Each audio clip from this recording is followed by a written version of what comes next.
A powerful blast produces what is called a shock wave.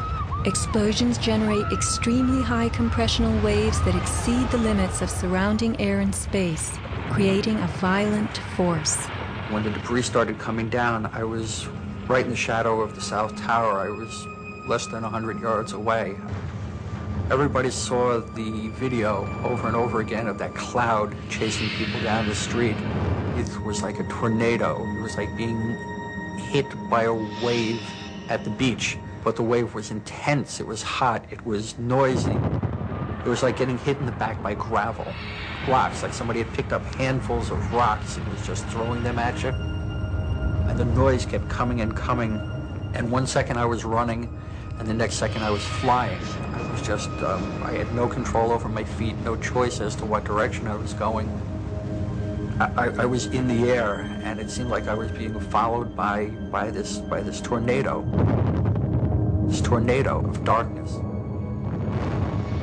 The South Tower fell first. This is the shockwave blast as it rocks the tower next door.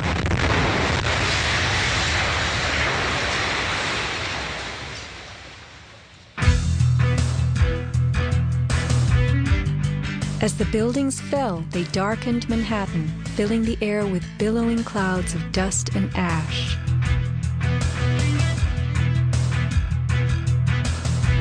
What produces these huge, scudding, cauliflower-like masses of slowly moving dust? True, a 110-story building has just been reduced to 1 million tons of rubble. But is there anything in our experience we can compare it to? A volcano.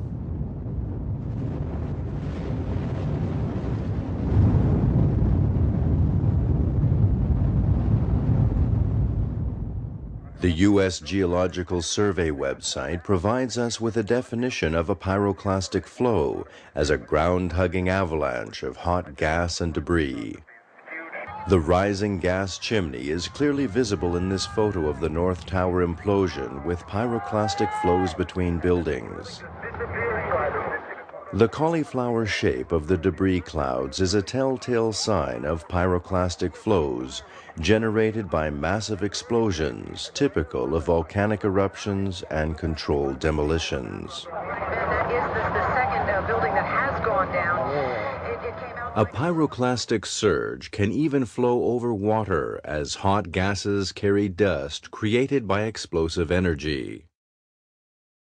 Here, the South Tower implosion creates a pyroclastic surge moving out over the Hudson River. A volcanic eruption produces exactly the same thick, scudding ash, heavy with debris, hugging the ground as it flows out from a tremendous internal explosion.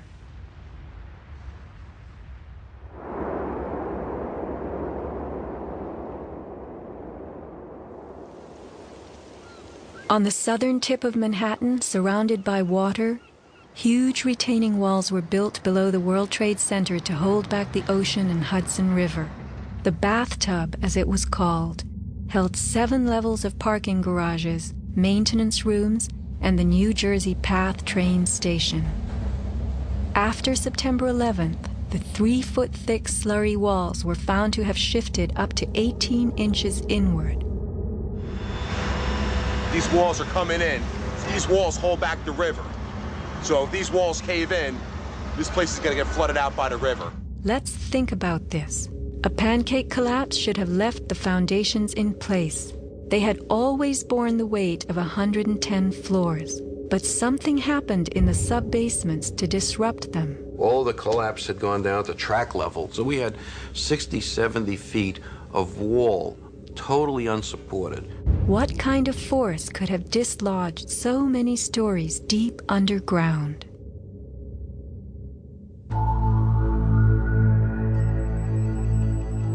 The pile itself seemed to have a life of its own. It spewed fire when we dug into it. The ground continued to burn. Les Robertson publicly reported that 3 weeks after the collapse, live fires burned and molten metal still flowed underground. You see how this debris is still smoking? That's from the fires that are still burning. 8 weeks later, we still got fires burning. Steel-toed boots is one of the biggest things. Out still on the rubble, it's still, I believe, 1,100 degrees. The guy's boots just melt within a few hours.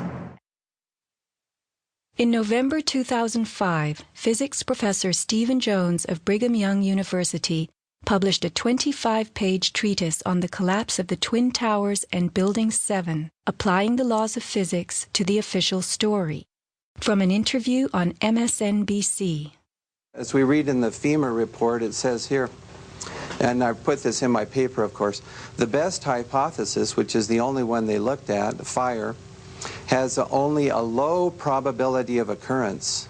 Further investigation, analyses are needed to resolve this issue, and Professor, I agree with that. I am sorry that we are out of time, and I'm not sure that one other thing I want to mention about... Okay, if you can hit it, hit us with it quickly. All right.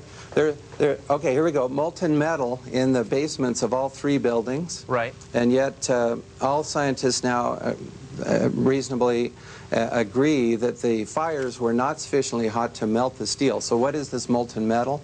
It's a direct evidence for the use of high-temperature explosives such as thermite. Thermite produces molten iron as an end product. Okay. We appreciate your coming on, even if I don't understand your theories. We appreciate you trying to explain them. Thanks. Professor Jones barely got in his mention of thermite. An incendiary used by the military, thermite is a compound of iron oxide and aluminum, which when